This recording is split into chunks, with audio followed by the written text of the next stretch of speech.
کیونکہ عوام کے اوپر جو سیاسی لیڈران ہیں وہ خود وقتاً فوقتاً انہی سے بات چیت کر لیتے ہیں، چاہے وہ شہباز شریف کی شکل میں نون ہو، چاہے عمران کے حال کی شکل میں ہو جو کل بات کرتے تھے، چاہے وہ اس سے پہلے جو ہے وہ چودھریوں کی شکل۔ ووٹر کو کنفیوز کر کے یہ ووٹ ملے نا جی، کسی کو دعویٰ ہے کہ وہ کراچی کا نمائندہ بن چکا ہے تو اس کے لیے اس کو اس چیلنج کو قبول کرنا ہوگا۔ اس شہر کی سب سے بڑی پارٹی متحدہ قوم موومنٹ وہ تھی جو الطاف حسین کی قیادت میں تھی، اگر اس کا جس نے مقابلہ کر لیا اور پھر اس کے سامنے جیت گئی تو پھر اس تصور کو ہم ڈیولپ کر سکتے ہیں کہ ہاں وہ کوئی اصل پارٹی ہے۔ ہیلو آئے گا سب کچھ صحیح ہو جائے گا؟ لیکن اس کا جواب تو MQM کے ہی رہنما دے سکتے۔ Before watching this video, please subscribe All About Pakistan by Jag Karachi. السلام علیکم ناظرین، میں دوبارہ نئے ایپیسوڈ کے ساتھ engineer Umair Wahab all about Pakistan سے پھر میرے ساتھ اسی شو میں موجود ہیں ہمارے دوست، ہمارے سماجی کارکن، رہنما اور وکیل جناب خالد ممتاز صاحب۔ السلام علیکم ناظرین، آج کا ایپیسوڈ جن سوالات پر مبنی ہوگا وہ 2 سوال میں آپ کو ابھی بتا دے رہا ہوں اور 2 سوال پروگرام کے آخری حصے میں ہوں گے۔ جو سوال ہم خالد ممتاز صاحب کے سامنے لے کے آئیں گے وہ یوں لائیں گے کہ وکیل ہونے کے ساتھ ساتھ ان کی سیاست پہ، پاکستان کی معیشت پہ، معاشرت پہ، سماجیات پہ بہت گہری نظر ہے۔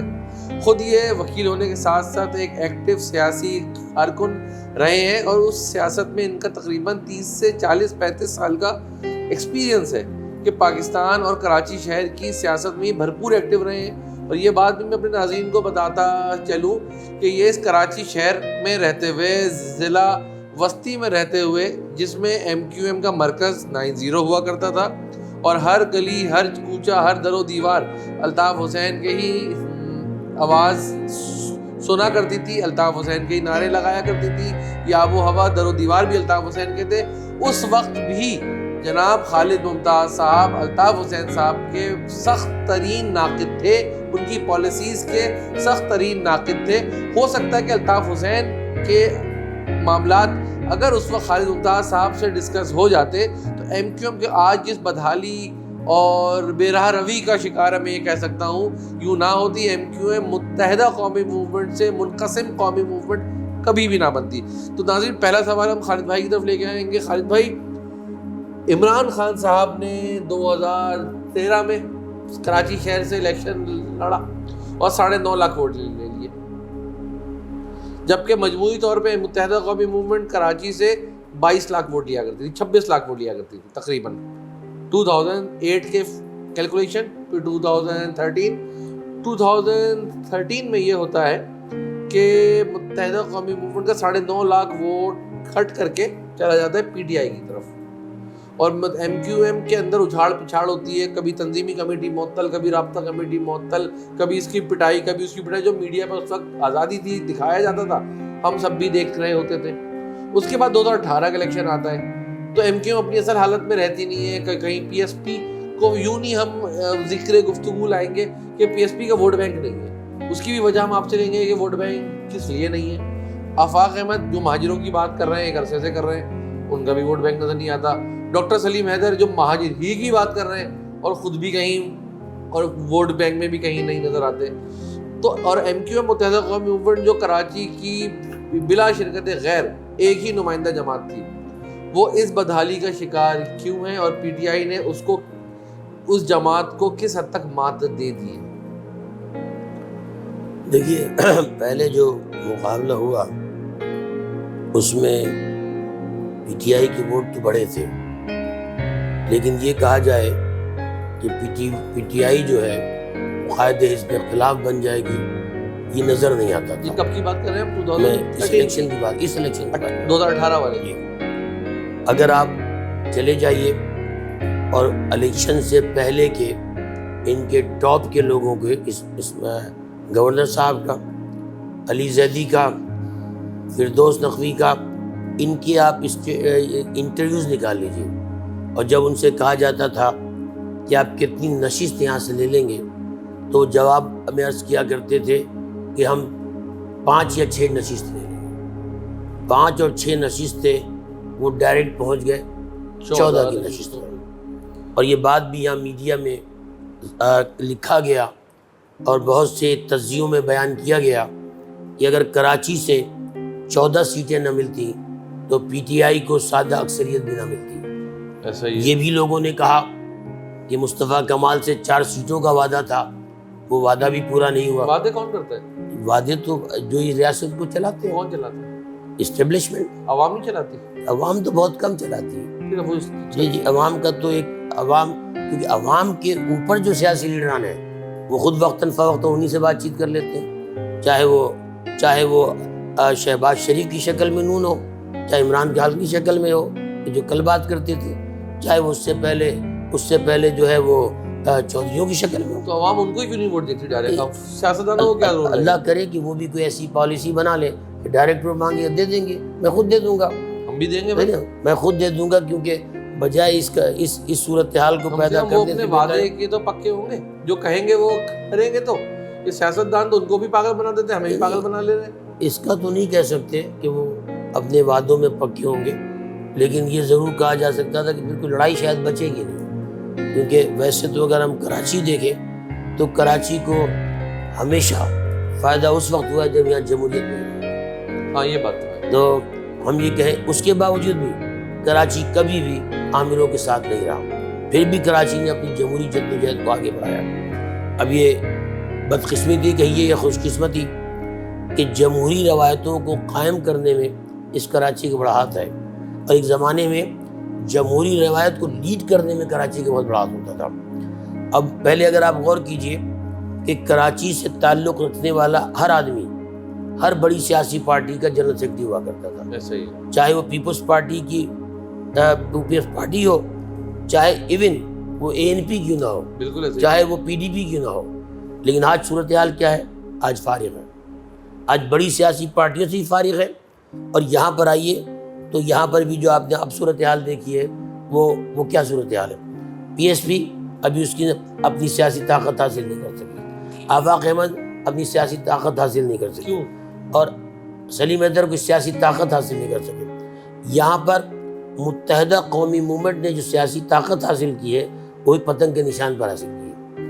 آج بھی اگر آج وہ بھی پتنگ کے نشان پر، پتنگ تو آج بھی ہے. کنفیوز ووٹر کو کنفیوز کر کے یہ ووٹ ملے نا جی. اگر بہت واضح طور پر بات آتی تو شاید یہ بھی صورتحال مشکل ہوتی. اگر کسی کو دعویٰ ہے کہ وہ کراچی کا نمائندہ بن چکا ہے تو اس کے لیے اس کو اس چیلنج کو قبول کرنا ہوگا کہ شہر کی سب سے بڑی پارٹی متحدہ قومی موومنٹ وہ تھی جو الطاف حسین کی قیادت میں تھی. اگر اس کا جس نے مقابلہ کر لیا اور پھر اس کے سامنے جیت گئی تو پھر اس تصور کو ہم ڈیولپ کر سکتے ہیں کہ ہاں وہ کوئی اصل پارٹی ہے. مطلب آپ یہ لیکن ان کی غیر موجودگی میں اگر یہ کہے کہ نہیں ہم شہر کی طاقت ہیں تو میں ایسے سیاسی کارکن اس کو تسلیم نہیں کروں گا. مطلب یہاں پہ میں 2 اشعار پڑھنا چاہوں گا اگر آپ اجازت دیں کہ جب سے سنا ہے تیری عدالت کا فیصلہ، کر لیا ہے میں نے بغاوت کا فیصلہ. پہلے جو میرے ہاتھ بندے ہیں وہ کھول دو، پھر ہوگا پل میں تیری شجاعت کا فیصلہ. تو یہاں پہ بات یہی ہے کہ جو آپ کی رائے ہے، آپ کا تجزیہ ہے کہ اس وقت کوئی شہر کی بڑی سیاسی جماعت ہے ہی نہیں، سب کینڈیڈ ہیں، سب کنفیوژن کا شکار ہے. اچھا، ایک ہمارے شہر کی بڑی اکثریت وہ ہے جبکہ الطاف حسین کو میڈیا، ریاست اور ریاست کے ادارے اور ریاست کے ٹھیکیدار موجودہ ماضی کی، اس سے ماضی کی تمام حکومتیں مل جل کے اپنی جان لگا کے الطاف حسین اور ان کی وہ ایم کیو ایم جو لنڈن سے آپریٹ ہو رہی تھی ان کو خالدم قرار دلوانے کی بھرپور کوشش کر کے کم سے کم الطاف حسین کا چیپٹر تو بند کروا ہی چکے یہاں پہ کراچی میں. پھر بھی ایک بڑی اکثریت کیا ایسی موجود ہے کہ جو ابھی بھی ایک ہیلو کا انتظار کر رہی ہے کہ ہیلو آئے گا سب کچھ صحیح ہو جائے گا؟ لیکن اس کا جواب تو ایم کیو ایم کی رہنما دے سکتے ہیں. پھر تو آپ دیکھیں، آپ ایک سیاسی ایم کیو ایم کا رہنما نہیں صحیح، لیکن میں سیاسی اس کا ایگزیکٹ کہ ان کے پاس فگر ہوگی، ان کے پاس لوگوں کی تعداد ہوگی. میں تو جب سے نثار پنور کا وکیل بنا ہوں تو کچھ چیزیں مجھے نثار سے پتہ چلی کیونکہ میری کوئی قربت نہیں تھی اور نہ ہی میری ایسی کوئی ان سے تعلق تھا کہ میں قریب ہو کر دیکھوں. ان کے بارے میں میرا ایک تجزیہ تھا اور آج بھی ایک تجزیہ ہے. آج اگر آپ ہر تیسرے چوتھے آدمی سے پوچھیے تو وہ جواب دیتا ہے کہ اگر آج بھی ایک حل ہو جائے تو کراچی ایک طرف ہوگا. تو زبان خلق کو نقارہ خدا سمجھیے, اور یہ زبان خلق ہے اور یہ نقارہ بج رہا ہے. اب صرف سوال کیا پیدا ہوتا ہے کہ الطاف حسین پر آپ جو بھی الزام لگائیں وہ درست ہے یا غلط, اس کا فیصلہ جب تک عدالتوں سے نہیں ہوگا وہ صرف الزام ہی کہلائے گا. اور جس طریقے سے جب تک یہ تمام الزامات جو ان پر ہیں انہیں عدالت کے اندر پیش کیا جائے, اور اب تو ملزمان کی حوالگی کا بھی, تبادلے کا بھی اب ذکر ہو چکا ہے, آپس میں سائن ہو چکے ہیں, تو میں نہیں سمجھتا کہ اگر جب تک ریاست قانون کے مطابق ہر ایک کے ساتھ یکساں سلوک کر کے تمام سیاسی لیڈروں, کیوں غلطی اگر چھوٹی ہو تو بھی سزا ہونی چاہیے, اور غلطی اگر بڑی ہو تب بھی سزا ہونی چاہیے. غلطی اگر چھوٹا کر رہا ہو تب بھی ہونی چاہیے, اور غلطی اگر بڑا کر رہا ہو تب بھی ہونی چاہیے. ہمارے یہاں تو شخصیات کی شکل دیکھ کر عدالتیں بھی رنگ بدل دیتی ہیں. اچھا, بالکل بدل دیتی ہیں.